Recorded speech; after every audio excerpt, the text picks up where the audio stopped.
ഒരുപാട് അത്ഭുതങ്ങളും കൗതുകങ്ങളും മായാജാലങ്ങളും നിറഞ്ഞതാണല്ലോ നമ്മുടെ പ്രപഞ്ചം.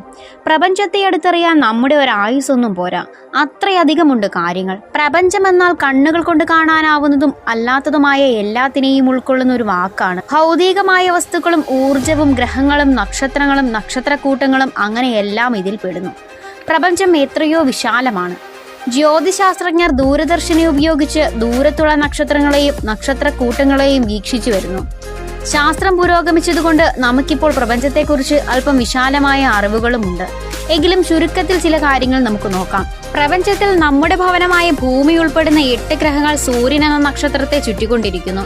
സൂര്യൻ ഉൾപ്പെടെയുള്ള ഈ ഗ്രഹങ്ങളുടെ കൂട്ടത്തെ സൗരയൂഥം എന്ന് വിളിക്കുന്നു. സൂര്യൻ നമുക്ക് വളരെ വലുതായി തോന്നാമെങ്കിലും മറ്റുള്ള നക്ഷത്രങ്ങളുമായി തട്ടിച്ചു നോക്കുമ്പോൾ വളരെ ചെറിയൊരു നക്ഷത്രമാണ്. സൂര്യനും മറ്റനേകം നക്ഷത്രങ്ങളും ചേർന്നതാണ് നക്ഷത്രക്കൂട്ടം എന്നറിയപ്പെടുന്ന ആകാശഗംഗ അഥവാ മിൽക്കി വേ. സൂര്യനും മറ്റു നക്ഷത്രങ്ങളും ഗാലക്സിയുടെ മധ്യഭാഗം കേന്ദ്രമാക്കി ചുറ്റിക്കൊണ്ടേയിരിക്കുന്നു.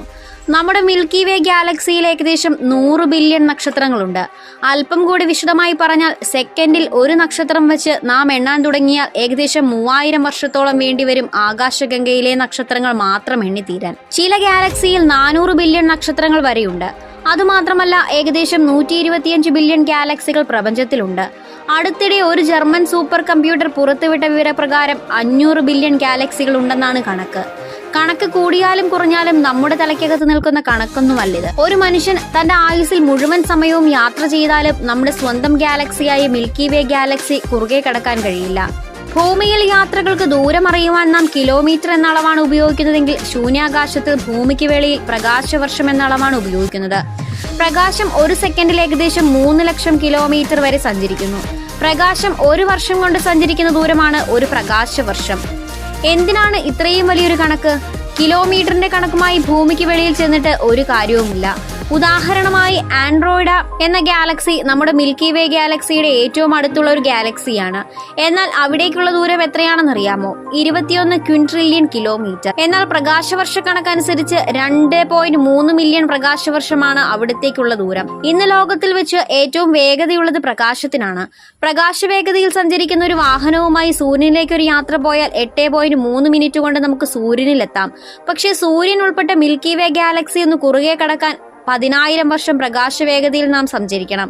ഏതെങ്കിലും ഒരു ദിവസം തെളിഞ്ഞ ആകാശത്തിലേക്ക് അല്പസമയം നോക്കി നിൽക്കുക.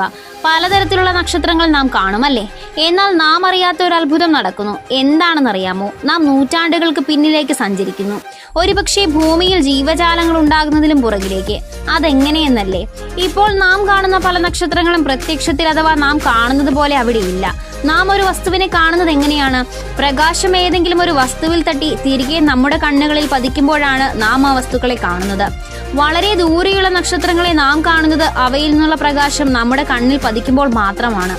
നമ്മുടെ തൊട്ടടുത്തുള്ള ഗാലക്സിയിലെ നക്ഷത്രത്തെ കാണണമെങ്കിൽ 4 വർഷം പ്രകാശം യാത്ര ചെയ്ത് നമ്മുടെ കണ്ണിൽ പതിക്കണം. അങ്ങനെയെങ്കിൽ ചില നക്ഷത്രങ്ങൾക്ക് കോടിക്കണക്കിന് വർഷം അവയിൽ നിന്നുള്ള പ്രകാശം സഞ്ചരിച്ചിട്ട് വേണം നമുക്ക് കാണുവാൻ. എന്ന് വെച്ചാൽ അവയിൽ മിക്ക നക്ഷത്രങ്ങളും ഇപ്പോൾ നിലവിലില്ല. എന്തൊരു അത്ഭുതമാണല്ലേ! ഇതുപോലെ അനേകം കൗതുകകരമായ കാര്യങ്ങൾ പ്രപഞ്ചത്തെ പറ്റിയുണ്ട്.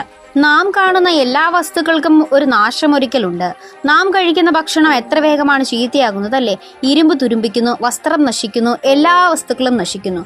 അതുപോലെ തന്നെ പ്രപഞ്ചത്തിലെ നക്ഷത്രങ്ങളെല്ലാം ഒരിക്കൽ നശിക്കും. നമ്മുടെ സൂര്യൻ എല്ലാ സെക്കൻഡിലും 600 മില്യൺ ടൺ ഹൈഡ്രജൻ ഹീലിയമായി മാറ്റപ്പെട്ടുകൊണ്ടേയിരിക്കുന്നു.